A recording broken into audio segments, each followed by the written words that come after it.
Just before you listen to today's episode, this is a quick message to remind you that if you like what you hear, you can help support History Hack, which is run entirely by volunteers using our Patreon account. There are links on all of our episodes, or if a subscription is not your thing, you can also now drop us a line on Ko-fi, which is just the equivalent of buying us a drink. So if you hear an episode, you like it, and you want to chip in just once, then you can do that too. Thank you. Hello and welcome to History Hack. I'm Kate and I'm here today with Alex. Who have we got on today, Alex? Oh, I'm really excited today. I'm always really excited. I say that every day and people must think it's a cliche, but it's not, because I really don't know what I wish I knew about this subject, if you get what I mean. So we have Jonathan Harris with us, Professor of History at Royal Holloway, expert in the history of Byzantium and the Crusades, author of The Lost World of Byzantium and an Introduction to Byzantium, 602 to 1453. And we're going to talk about that year span today. Jonathan, welcome. Hello, Kate, and hello, Alex. It's going to be really good. Hi. We're just saying, like, I think this is, people don't know enough, do they? And people they don't know anything. People know the word, and that's about it. And the word means something. It means sort of devious and complicated, doesn't it? You talk about, Byzantine administrative system, so it's a kind of negative connotation straight away. Well, let's give that a kick in, because I think we've been talking off air, and we all know what historical things we'd like to give a kicking to now. But if we're going to talk about the history of an empire, we really should start at the beginning, shouldn't we? So the span you've given it is 602. So what I know, and what I know is not a lot about Byzantium, is that essentially it starts off as half the Roman Empire. So the Roman Empire is dwindling away and it ends up very weak and divided in half. And this is the eastern half, isn't it? Well, you're right, Alex. And of course, this is one of the many weird things about the Byzantine Empire, because you think about empires, normally there's a kind of pattern, isn't there? They sort of rise and they conquer lots of things. Then they have a kind of heyday where everything's brilliant, and then they decline and fall. Yeah. You see, Byzantium, it kind of misses out numbers 1 and 2. It goes straight to number 3, because it actually is the product of the decline of the Roman Empire. You've got this gigantic empire. It stretches all the way from Syria to northern England. It's just too big. Nobody can really defend it if it comes under attack from lots of different directions. So what they do is they take a number of sort of measures. They start thinking, okay, we'll have an emperor in the west and an emperor in the east to take care of each of these two halves. And maybe we won't hang around in Rome anymore, because it's an awfully long way from the frontiers. So we'll have forward bases closer to the frontier. In the west, we'll hang out in Ravenna or Trier in Germany. And in the east, well, what about this place, Byzantium, a city on the Bosphorus there, closer to the eastern frontier. And they rename it Constantinople, in honor of the emperor who was ruling at the time, Constantine. And then in due course, the western half gets overrun, and the eastern part sort of carries on. And that's where the Byzantine Empire comes from. But it's kind of misleading in a way, because by about 700, all that's left really of the Eastern Empire is pretty much Asia Minor, what is now Turkey, and the Balkans. And it's very different from the old Roman Empire. By now, it's become Christian. The old Olympian gods have been consigned to history. New capital city, Constantinople, no longer Rome. And of course, they don't speak Latin anymore. They're all speaking Greek. So you can see why, effectively, historians looking back on it think, well, we've got to give it a new name. We'll call it the Byzantine Empire. We won't call it the Roman Empire anymore. But effectively, it's still the Roman Empire. And that's what the people who lived there called it. They may speak Greek. They may not look like Romans as we conceive them, but they think they are Romans. They consider themselves to be that. So the Constantinople, is that the Constantine that switched Rome over to Christianity? That's the guy. I mean, he really deserves the credit more than anybody else. He's the guy who starts the process of changing religion, although he hedges his bets for most of his life. And he also founds this new capital city of Constantinople, although he probably didn't mean it as a new capital. He probably thinks it's just going to be a kind of forward base, but because it's so successful, by about 500 CE, I mean, we're talking of several 100,000 inhabitants. It grew sort of exponentially. I'm going to go off down a rabbit hole already. What does early Constantinople look like? I suppose, I mean, there is a description of it by a guy writing in about 500 called Zosimus, and he says it was one gigantic great building site. Okay. So many people were pouring in that they're building everywhere to accommodate them. So they're actually starting to put piles into the sea, drive those in, and actually building platforms so they can they can build houses on those. Yeah. That's mad. So it's basically like a medieval very early medieval Milton Keynes. It wasn't an organic thing like Rome that's developed over centuries. It was just chucked up. It did grow very, very fast. And of course, it contradicts our idea of the decline of the Roman Empire where everything is falling apart. Not so. Constantinople is booming in the 4th, 5th, 6th centuries. Absolutely. So how is society structured in the Byzantine Empire? I mean, we're talking about quite a long period of time, aren't we? How does that change? I mean, is it a feudal style system that we're looking at? Yes, I mean, it's certainly a different kind of medieval society from that in the West. I mean, we're talking the Middle Ages here, aren't we, really? So what about this word feudal? Does that apply? It's a difficult one, feudal, because medievalists, these days are kind of reluctant to use it. But I suppose the kind of classical definition of feudalism, as opposed to the popular one, is feudalism as a society where military service is given in return for holding land, and there's a tie between a lord who gives you the land and the vassal who gives the military service, and that is a kind of definition that people came up with. It's sort of slightly dated now, but that never really applies in Byzantium, or certainly not before about the 12th century. Because Byzantium has a different kind of economy from Western Europe. That's really where the difference lies. Byzantium never loses a money economy. Throughout the period, the emperors issue coins in gold, silver, and bronze, and they circulate widely. In the West, in the early Middle Ages, they're very, very short of silver and precious metals generally. So coinage is quite rare and not used much. So that means the emperors can tax. And they have a nice income flooding in, and they can use that to pay soldiers. They can buy in the best. They don't have to rely on this system of, I give you the land, you come with your followers to serve in my army. They can literally just cream off the best soldiers and pay them a salary. That's their great advantage, and that's what makes the society very different from that in the medieval West. Got to ask as well, I'm going to ask about women in a second, but you're talking about people pouring in and that. Is this always, when they switch the name and go, right, this is the Byzantine Empire from this period onwards, is this always a real like melting pot of different skin colours and ethnicities and people and languages? I think so. Not everyone would agree with me on that, but if you look at where Byzantium is, where the Byzantine Empire is, it's in a kind of ethnic bowling alley. It's a crossroads, isn't it? Yes, absolutely. That's another way of putting it, because the fact is, throughout the Middle Ages, really from the later Roman Empire right through, there's a constant a movement westwards of people coming in from the steppes of Asia, wave after wave after wave. Now, there's two things you can do with dealing with this wave after wave. You can put up the defenses and fight them off, which is what the Byzantines often did, or you can kind of manage it and bring some of them in, and then enroll them in your army, and then use them to deal with the next lot. And the Byzantines become very adept at that. So that does mean that Byzantium is actually quite sort of multiracial. So in Constantinople, yes, the official language is Greek. You'd hear Greek spoken in the streets, but you'd hear Armenian, you'd hear Turkic languages, you'd hear Latin-based languages as well, because a lot of Western Europeans came and served under the Byzantine Emperor's banner. So I do think it is a kind of melting pot, yes.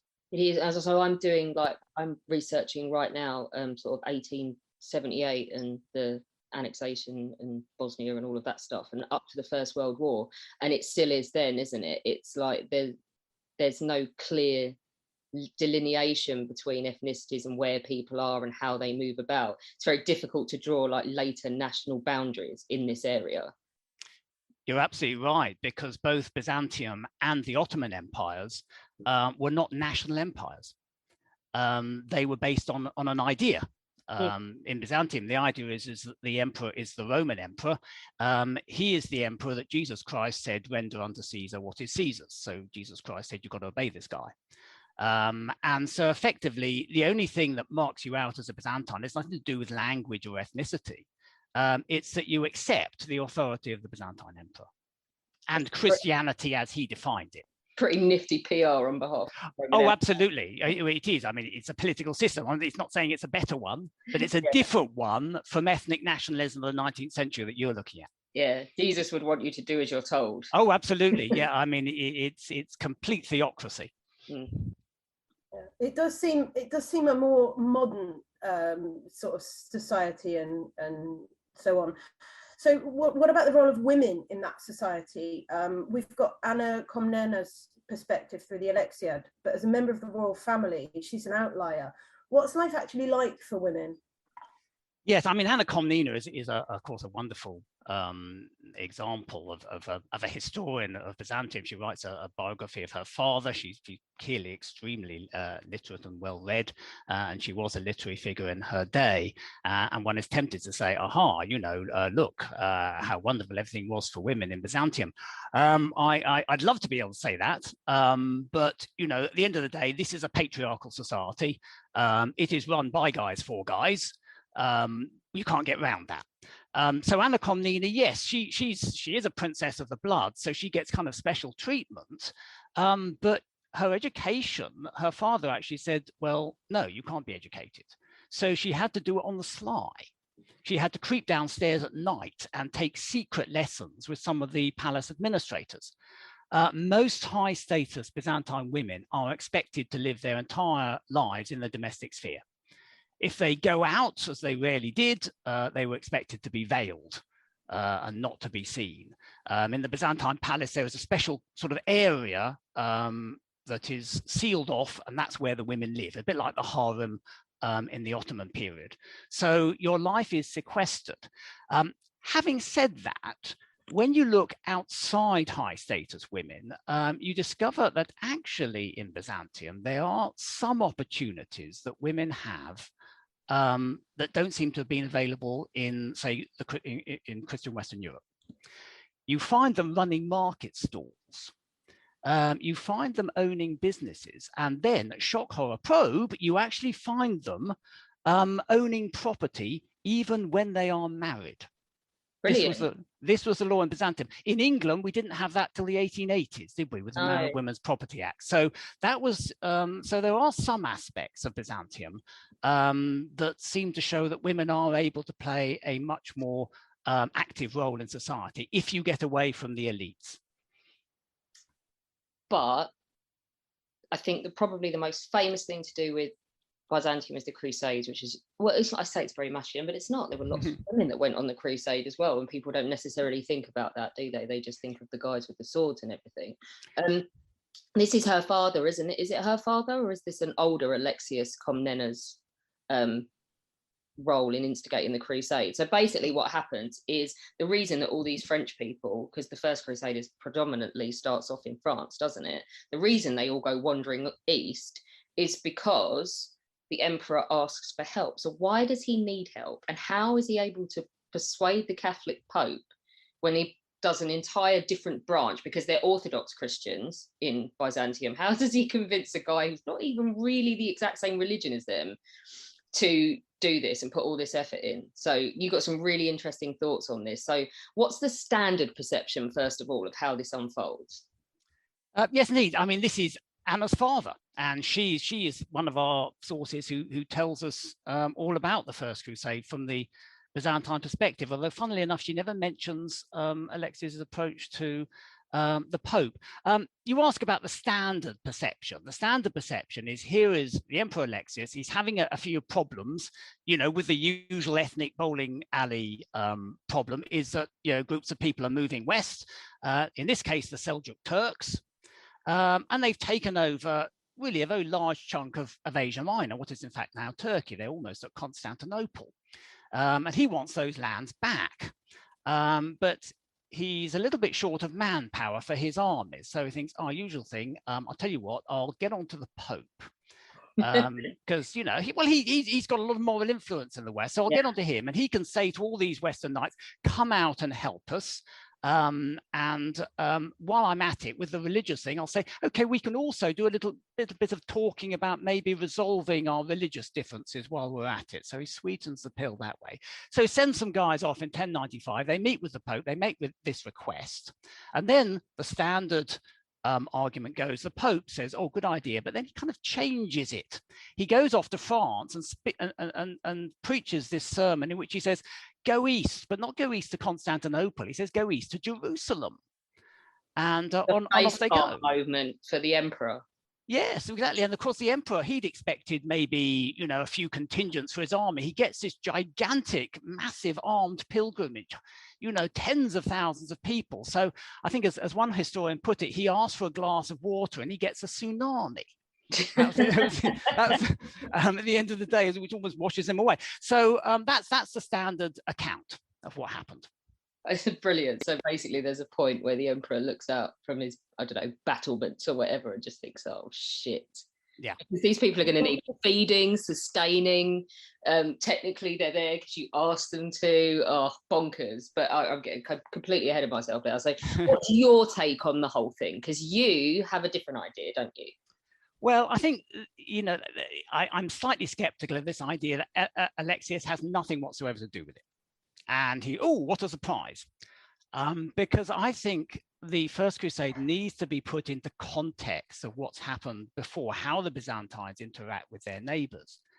And over the years, as I've already said, they've become very good at using one group of people to deal with another group.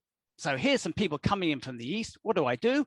I go west and I get some of the people from the west to come and deal with the people of the east. Standard practice. But of course, how are you going to induce these people to come from the west to the east to help you? I'm the Byzantine Emperor, I need help. Well, yes, sad and all that, but we've got other things to you're deal looking with. at like French people who in this kind of society may never or probably will never travel more than 10 miles from their house, and you want them to go to Jerusalem. Yeah. I mean, we've got problems at home, thank you very much. Why should we come and help you? Now, normally, of course, the Byzantine Emperor uses his secret weapon, which is this money he has. He has gold. So he comes really jingle, jingle, here's lots of money, come and help me. But there's evidence that suggests that Alexius and his predecessors might have used another incentive. They might have said, and again, the evidence is slightly contradictory, which is why there's a debate, but they might have said, look, guys, we're Christians here. Those Seljuk Turks and Muslims, they're infidels. So that's another incentive to come. We'll pay you, but you'll also be doing a good thing. You'll be helping your souls by fighting these guys. It'll be a kind of holy war and this kind of thing. So they started the ball rolling now. So the Pope doesn't actually change what Alexius says. He just amplifies it a bit. He basically just says to people, here's a way for you to buy your way into heaven, essentially. Well, and he's a clergyman. He can say that. The emperor can't say, oh, if you participate, you'll go to heaven. But the Pope can, and he does. And he also, I think Alexius also probably, in pitching his request, mentions Jerusalem, because he knows that this is a period when Jerusalem pilgrimage is just growing and growing and growing in the West. More and more people are going to Jerusalem, because that is a place, if you get there and you pray at the Holy Sepulchre, doesn't matter what you've done, all your sins are going to be forgiven. And the Pope then adds to that and says, well, it doesn't matter if you don't get to the Holy Sepulchre. If you die on the way, you'll go straight to heaven. And they love this, and that's why tens of thousands sign up. So Alexius is not the unwitting victim of the First Crusade. He is partly responsible for its genesis. Having said that, I'd better mention now that there is a third point of view. And this is a guy called Peter Frankopan, who's written a very good book called The First Crusade, The Call from the East. And in that book, Peter Frankopan argues that Alexius actually organized the First Crusade. And I think that's going too far. He actually said, oh, Alexius chose the route. He told the Crusaders where to go. The whole thing was his idea. And I think that's taking it too far. So you've got three views, really. You've got the older view, which is in Stephen Ransom, which is very much poor old emperor asks for a few contingents, gets the tsunami. Middle view, which is mine, Alexius manipulates opinion in the West by dangling a kind of, the fact that it's going to be a holy war, who knows, and mentioning Jerusalem, safe in the knowledge that, people in the West have no idea how far Jerusalem is from Constantinople. Yeah. It's all out, it's all out there east. Well, it's a little bit beyond that castle. Yeah, a little bit beyond, you can nip into Jerusalem on a day off, something like that. And then finally, Peter Frankopan, who says that Alexius organized the whole thing. Obviously, you pay your money, you takes your choice, but I'm firmly in the middle. Can I just ask as well, because we're supposed to move on through the Crusades here, but I'm going to rabbit right again. What is his reaction when all these people turn up? Do we know? Well, it depends who you read. I mean, Anna Komnene says he's horrified. Yeah. Because he thinks these people are actually out to conquer Constantinople. They pose a threat. And it's true, they're very large armies, so here are large numbers of people, heavily armed, including whether the women were armed, I don't know, but they were certainly there. You're absolutely right. Recent scholarship has shown that women are an integral part of the Crusades. Swilling around his empire. Inevitably, there's going to be problems. There's going to be looting, there's going to be fights, all that sort of thing happens. So he is very wary of them, very wary indeed. That's how she presents it. The Crusader accounts present him as a sinister manipulator who basically doesn't really want the crusade to succeed, and is even in contact with its enemies and urging the Turks to attack them. So he's presented there as a most wicked emperor. Now, again, who you believe is entirely up to you, but Alexius didn't do badly out of the First Crusade. They wanted him to go with them to Jerusalem. He said, oh yeah, I'll come later. I'll come along later. So off they go. They beat up the Turks, and then Alexius gathers his army and he just reconquers a large part of Asia Minor that he'd lost. Meanwhile, the Crusaders are all being besieged in Antioch, and they're all starving to death, surrounded by the Turks. So Alexius marches towards Antioch to relieve them. But he gets halfway there, and some deserters tell him, it's very difficult there. There's loads of Turks. There's a great big army. I wouldn't bother. And he thinks to himself, I don't think I'll bother. So he goes home. I love that whole concept of yeah, go ahead and I'll catch you up. Well, that's exactly what happened. He never does catch them up. He never goes to Jerusalem, and they, but somehow or other they do manage to take Antioch, and they do manage to take Jerusalem. He probably never occurred to him this madcap enterprise would succeed. I mean, it's lunacy. Here are 60,000 Westerners heading right into the very heart of the Islamic world. How on earth are they going to be supplied? How on earth are they going to actually win? And they did win. So by any rational calculation, they should never have got anywhere near Jerusalem, but they did. So moving on, culturally, how different is Byzantium? We've kind of touched on this already to some extent, but culturally, how different is Byzantium from the West, what we call the West? I know there are stories where Crusaders are overawed by the standard of living in Constantinople. Is that an accurate perception? Well, yes, so as we've seen, I mean, it's a Christian society, but Christian in a different way. There are slight differences that Byzantines have with the Western Church. They don't accept the authority of the Pope. That's the main thing, and they don't like the Western version of the Creed. And of course, they don't use Latin as their liturgical language. They use Greek. So it's kind of different.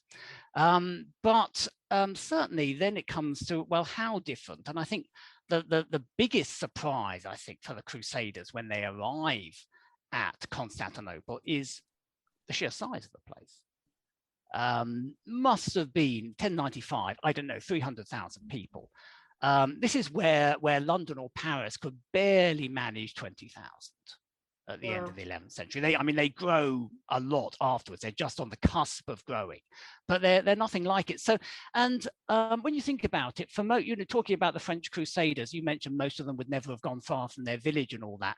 That means, the largest stone building you might have seen would be your village church. There might be a cathedral in the area, but remember, this is before the great Gothic cathedrals go up in France. So Notre Dame is a lot smaller than the one we've got there now. So here is a city full of people, full of gigantic stone buildings, like the Cathedral of the Holy Wisdom, Hagia Sophia, which even today is awe-inspiring, even to those that, now when we're used to gigantic buildings. Yes, you're arriving, you might feel a bit kind of overawed. So what do the Crusaders do? Well, I think when people feel like that, when they're faced with apparent cultural superiority, is they big themselves up. They sort of say, well, actually, we're just as good as you. And you definitely get this in Anna Komnena's account of the Crusaders, because she says that Alexius entertained some of the leaders in his palace. He doesn't actually let the rank and file into Constantinople. He's a bit worried they might sort of trash the place, which of course ultimately they did in 1204. But he brings them in, brings the leaders in for a kind of party. And one of them, they're in the throne room, one of them just marches straight across the hall and plonks himself down on Alexius's throne. and then proceeds to regale the company with a story of his exploits. And he says, well, in the town where I live, there's this stone cross thing, and there's a kind of agreement that if anyone wants a fight, they go and stand at this cross. Well, I have to say, I've often been to that cross, and I stood there for hours. Nobody dared come near me. How about that? So here he is, he's kind of boasting there, sitting on the emperor's throne. Eventually somebody whispers in his ear, look, that's the emperor's throne, but you might like to move. And he does. But this is how the Crusaders respond. They're saying, we're as good as you. And you start getting this discourse in the Crusader sources of, well, the Byzantines, or the Greeks as they call them, they're not real men. They're sort of, they don't know how to fight, because what they do is they get other people to fight their wars for them. They're feeble and pathetic, and we should hold them in contempt. For all their money, for all their big cities, we're better than they are. Yeah, heard that before. Technologically, how far advanced is Byzantium compared to the West? You've done some work which suggests that this is often overplayed, I think. Yes, you have to remember that modern historians of Byzantium have got a bit of a chip on their shoulder, because they feel their subject is marginalized. They're a bit like the Crusaders, in fact. They feel they need to big up their subject in response to the fact that so few people know anything about it. So often what they do is they slightly overstate Byzantium's technological advantage. There's a good example of this. It's a thing called Greek fire. Byzantine ships had a kind of siphon on the prow, out of which they could fire stuff a bit like napalm. It's literally liquid fire, which will burn a water, and you use that to set fire to the enemy ships. If you've seen Game of Thrones, that's the green stuff that Tyrion chucks. Right. It's in popular culture. Yes, it's a gift for that. It really is, and it's a source of endless fascination. And it really is. And it's credited with saving Constantinople from the armies of Islam in the 7th century. It gets besieged several times. And then allegedly this wonder weapon is brought to work. And you can see what's going on here. Historians are kind of constructing this in the light of the Second World War, where technology does make a big difference about who comes out on top.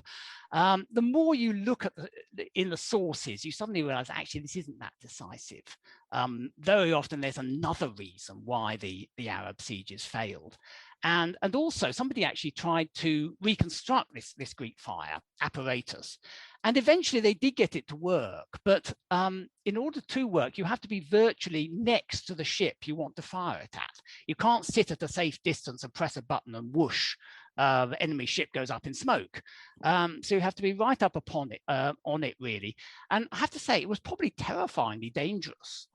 When you think that they've got this apparatus mounted on the front of a wooden ship, which is caulked with pitch, the number of accidents they must have had. And lastly, of course, it only really works, I suspect, if people aren't expecting it. If people know you've got it, yeah. It seems like you'd be more likely to set fire to your own ship than somebody else's. Well, yeah. I mean, it's like early cannon. I mean, the first cannon they had, they killed far more of the people firing them than actually, than the enemy. It really was. So I think it's a kind of scary pyrotechnic.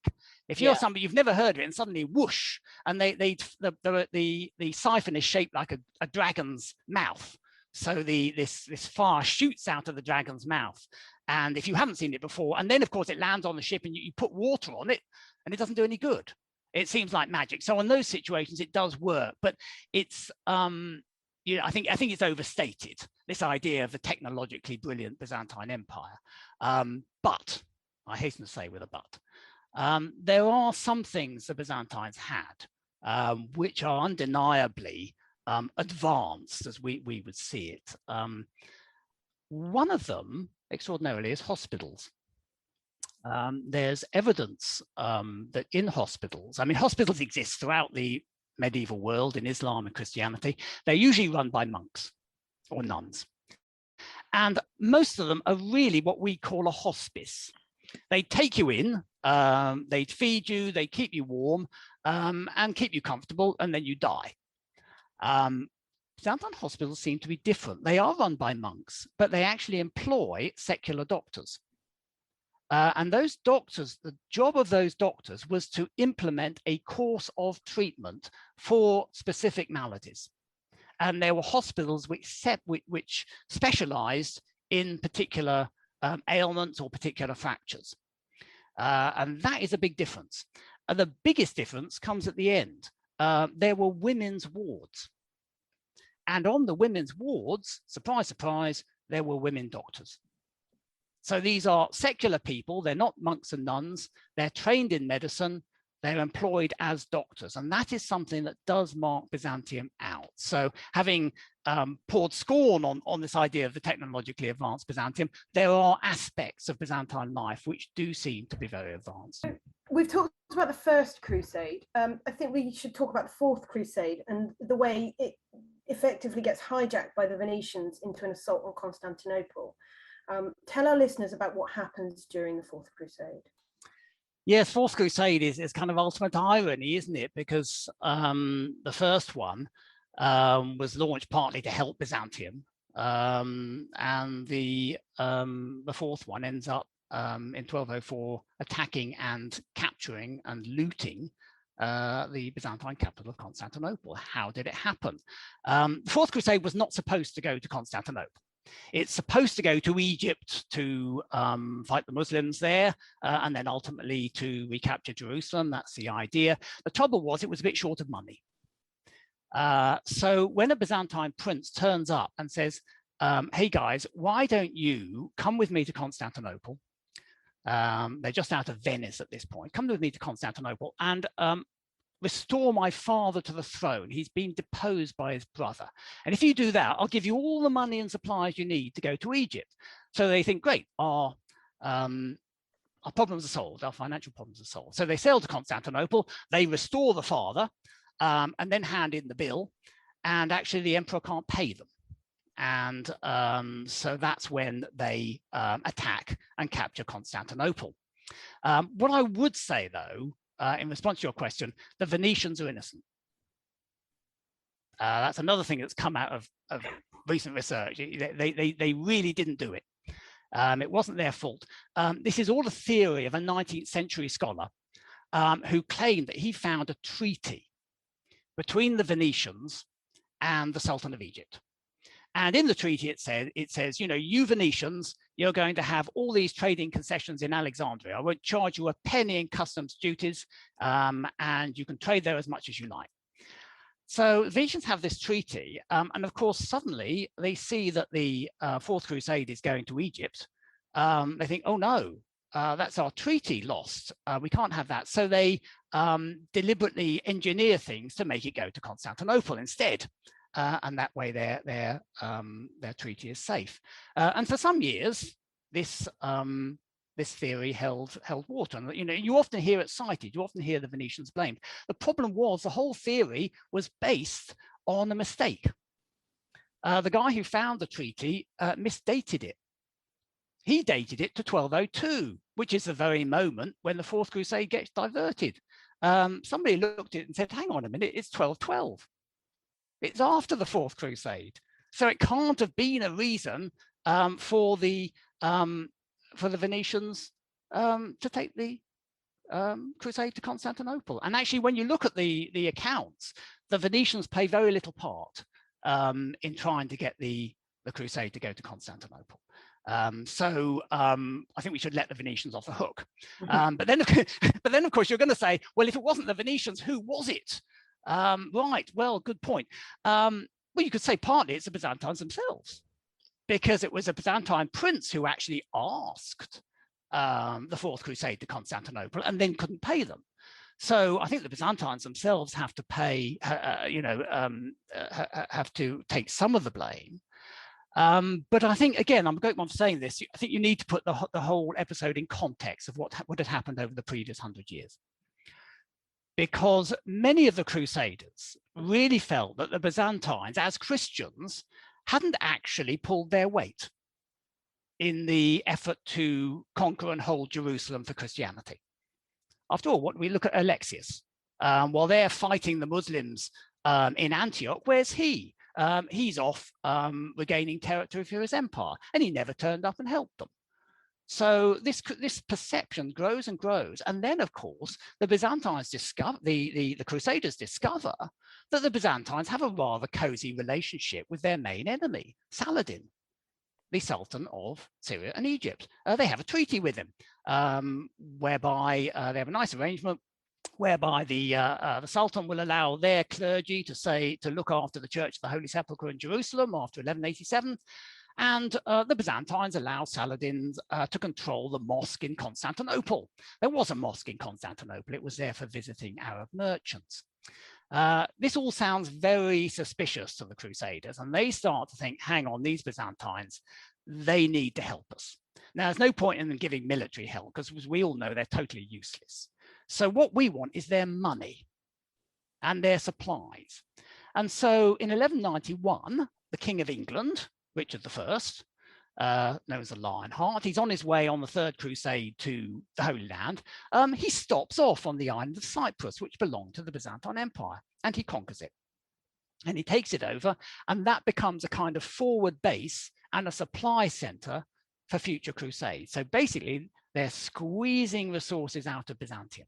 Now, that's what happens in 1203 to 4 with the Fourth Crusade. Effectively, the Byzantines promise the Crusaders all these resources. If they'll just restore the father to the throne, they do that. They aren't given these resources. Okay, they say, we'll take them. We'll take them by force. And they prepare to attack Constantinople in early 1204. At this point, some of the Crusaders say, hang on a minute, didn't we take a vow to fight against the infidel? And this is fighting against Christians. This doesn't seem right, but it's all right, because some of the clergy, some of the French clergy pop up and say, don't worry, guys, these Christians are not real Christians, because they're schismatics. You see, they're because they don't accept the authority of the Pope. So it's all right. Oh, fine, fine. So then they attack. And they take over Constantinople, and of course they loot the place. All those resources that they want, they're there because it was a very, very wealthy city. The hall was gigantic, and most of it went into the pockets of the leaders. So to some extent, it's what happens in 1204 is partly the fault of the Byzantines themselves, and partly the result of this perception that's growing among the Crusaders about the Byzantines being at best lukewarm about the Crusades, and at worst actually colluding with infidels. Bonkers. The level of manipulation across centuries by the church is a subject for a whole different podcast. We probably don't want to touch it with a barge pole. We're getting towards, so let's talk about, so your book span was 602 to 1453. So 1453 is when the Muslims take Constantinople, isn't it? But are we looking from the Fourth Crusade and this what happens with not the Venetians who are innocent, but are we looking at the beginning of the decline of the Byzantine Empire? I suppose you are, really. I mean, for years and years, the Byzantines had fought the Arabs and the Turks. There had been attempts by the Arabs to take Constantinople in the 7th century. I believe that in one of the hadith of the Prophet Muhammad, there is one that says, what a glorious day it will be for Islam when the city of Constantinople is taken, but they didn't succeed. And the irony, of course, is that when it does fall, it falls to a Christian army, the Fourth Crusade, and that should have been the end. I mean, it should be 602 to 1204. It should have been, because once the Crusaders have Constantinople, they then proceed to take over the provinces as well. They actually create this successor state to the Byzantine Empire. It's often called the Latin Empire of Constantinople. So that should have been it, but it wasn't. The Latin Empire of Constantinople never really takes off, and the Byzantines revive. They sort of get together at Nicaea, and they create a mini empire in the east, and from that base in 1261 they reconquer Constantinople, and the Byzantine Empire is recreated, and it carries on as before. I mean, so certainly by 1261, the official line in Constantinople is, yes, we've had a bit of a hiatus, folks, but we're back, and it's business as normal. Basically, I think of the end of the Byzantine Empire, Byzantine, I can't say it, I don't know how you're supposed to say it. I think at the end of this empire as being rather like, you know, like a snake, and the snake is the Ottoman Empire, and it just slowly squeezes the life out of it, doesn't it, up to 1453 when like the big event happens. That's eventually what happens. To be honest with you, I think that's a very good description of it. But of course, in the 13th century, that's still a long way off. What happens is that after 1261, there's still various potentates in Western Europe who want to get Constantinople back. The King of Sicily was the main mover behind this. So the Byzantines have to face this threat from the West. So they move all their resources to defending themselves against this possible Fourth Crusade too, you know, which is going to come from the West and take Constantinople. While they're doing that, it means that they have to strip the defenses on the eastern frontier. And that meant the Turks were able to move slowly westwards into Asia Minor. Now, at this stage, all the Turks are lots of small tribes, really following one particular leader. And there's lots of different groups of them, but the one that, you know, we all know from history is a group known as the Osmanlı Turks. We call them Ottomans. And these Ottoman Turks, this small group, happens to take over the land opposite the Dardanelles, in what is now northwestern Turkey. And there they probably would have stayed had they not had a stroke of luck. Because in the spring of 1354, there's an earthquake. The epicenter is somewhere in the northern Aegean. So what it does is it brings the walls of the town of Gallipoli crashing down. And leaves the city undefended. Now, Gallipoli is on the European side of the Dardanelles. So the Turks see this, the Ottomans see this, they all get into boats, over they go, capture Gallipoli, and then they have a foothold in Western Europe. So in Europe generally, that's that they've crossed over from Asia to Europe, and it's from there they kind of fan out, and they cut Constantinople off by land. And so from that moment, effectively, that's when the empire is dead. It's dead in the water. It doesn't end at that point in the mid 14th century, but it's pretty much had it by then. It carries on, and then you get the situation you were talking about, Alex, where effectively it's being throttled by this. You know, you could say the Ottomans are like a snake. I mean, basically the Ottomans are quite laid back sort of guys. Actually, I think they've got a bad press. For a long time they leave Constantinople alone. They're quite happy for it to act as a kind of trading entrepot in the middle of their dominions. But by the mid 15th century, it doesn't seem to make sense anymore. And by this time, they've got cannon with which they can attack the wall. So they think, oh, the hell with it. Let's polish the place off, which they do. 29th of May, 1453, the city falls. And that effectively is indeed the end of the Byzantine Empire. You've been absolutely amazing. I don't know about Kate, but I'm so excited from listening to you for the last Well, you've been missing minutes. all these years. You know, I know we've been missing out on this amazing stuff. I feel like we've done a really broad sweep today, but that we'd be much better off getting you back at some point to zoom in on a particular aspect of the Byzantium and all it entailed, and have a bit of a deeper dive into one aspect of it, rather than expecting you to cover all the Crusades and everything else at the same time. But thank you so much. This has been brilliant. Great pleasure. Yeah, it's Thank you. amazing. Thank you both. Yeah. Yeah, really good. Thank you. Yeah, I'm a bit speechless because I didn't know really very much of anything about it. So yeah, it's been fascinating. Thank you. When our guests join us to talk about their work and their new book, the 45 minutes or so they spend with us is just a taster of all their efforts. So to this end, we have launched our very own bookshop on bookshop.org, where you can find our guests' latest and greatest books. You can support them, and you can support History Hack too. 10% of every sale via our bookshop supports the podcast and allows us to keep at it and bring you more amazing guests. You can find our bookshop at bookshop.org/shop/history hack, or just search on bookshop.org for us under the shops bit. Thank you for your continued support, and here's to your next great